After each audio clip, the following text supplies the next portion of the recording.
सभी व्यूअर्स को अर्पणा चंगेड़िया का सादर जय जिनेन्द्र। आचार्य भद्रभाव स्वामी व सद्गुरु स्तोत्र के रचयिता के रूप में विशेष रूप से जाने जाते हैं। इस स्तोत्र की रचना कर उन्होंने मानव जाति को संकट मोचन का महामंत्र दिया है। तो आइए जानते हैं इस स्तोत्र की रचना उन्होंने कब, क्यों और किस हालात में की। आचार्य भद्रभाव स्वामी का जन्म प्रतिष्ठानपुर नगर में हुआ। वराहमिहिर उनके भाई थे। वराहमिहिर और भद्रबाहु 4 वेद तथा 14 विद्या में पारंगत थे। शुद्ध केवली से यशोभद्र सूर्य जी के प्रभाव से उन्होंने दीक्षा ग्रहण की, लेकिन दीक्षा ग्रहण करने के पश्चात भद्रभाव स्वामी को अधिक योग्य पाने पर उनके गुरु ने उनको अपना उत्तराधिकारी बनाया।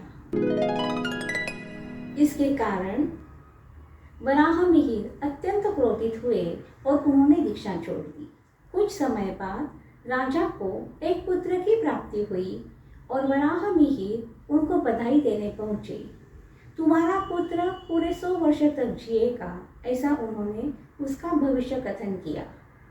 और उन्होंने जब ये जाना कि भद्रभाव स्वामी बधाई देने नहीं पहुंचे, तो इस बात का उन्होंने बतंगड़ बनाते हुए राजा के कान भर दिए कि देखो, भद्रभाव स्वामी इसी नगर में होने के बावजूद भी बधाई देने नहीं पहुंचे, लेकिन मैं तो उनके पहले ही पहुंच गया। वराहमिहिर की बात सुनते ही राजा ने भद्रभाव को आमंत्रित करने के लिए अपने सेवक को भेजा।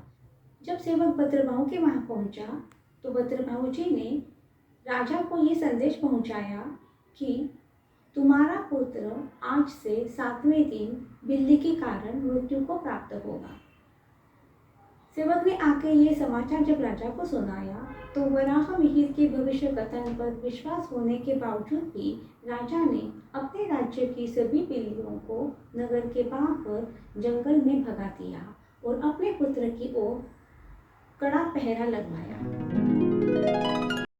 7वें दिन जब पुत्र सोया हुआ होता है, तब ऊपर के छत से एक अर्गला पुत्र के मस्तक पर आके गिरती है और पुत्र की मृत्यु हो जाती है। जब राजा अर्गला को बड़े ध्यान से देखता है तो उस पर बिल्ली का मुखौटा बना हुआ दिखाई देता है। तब राजा भद्रभाव जी से क्रोधित नहीं होते, बल्कि उनके ज्ञान से और भी प्रभावित होते हैं। जब वराहमिहिर ये देखता है कि अपना भविष्य कथन गलत साबित हुआ है और भद्रबाहु जी का सच साबित हुआ है, तो वे अत्यंत अपमानित होते हैं और भद्रबाहु जी से बहुत अधिक द्वेष करने लगते हैं और इसमें ही उनकी मृत्यु हो जाती है। मृत्यु के पश्चात वे व्यंतरदेव बनते हैं।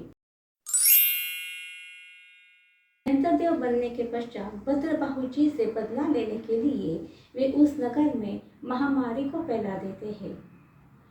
जब नगर में महामारी फैलती है तो देवों द्वारा निर्मित उस महामारी का मानव निर्मित औषधि से कोई भी उपचार नहीं होता है और असंख्य लोगों की मृत्यु हो जाती है। तब सभी लोग भद्रबाहु जी से विनती करते हैं कि आप ही हमें इस विपदा से बचाइए। भद्रबाहु स्वामी अपने ज्ञान से ये जान जाते हैं कि किस कारण महामारी का फैलाव हुआ है और वे वसकर स्तोत्र की रचना करते हैं। वसकर स्तोत्र के प्रभाव से देवों की शक्ति क्षीण हो जाती है और महामारी का संकट दूर हो जाता है और भद्रबाहु स्वामी जी का चारों ओर जय जयकार होता है। उनकी कीर्ति चारों ओर फैलती है। वसकर स्तोत्र हमेशा के लिए संकट मोचन के रूप में जाना जाता है। भद्रभाव स्वामी जी ने केवल वसकर स्तोत्र ही नहीं, बल्कि दशाश्रुत स्कंध, कल्प, व्यवहार और निशिष सूत्र, इन 4 सूत्रों की रचना की। उन्होंने भद्रबाहु संहिता तथा 1.25 लाख पदों वाला वसुदेव चरित नामक ग्रंथ लिखा। वे भगवान महावीर स्वामी के 7वें पट्टधर थे।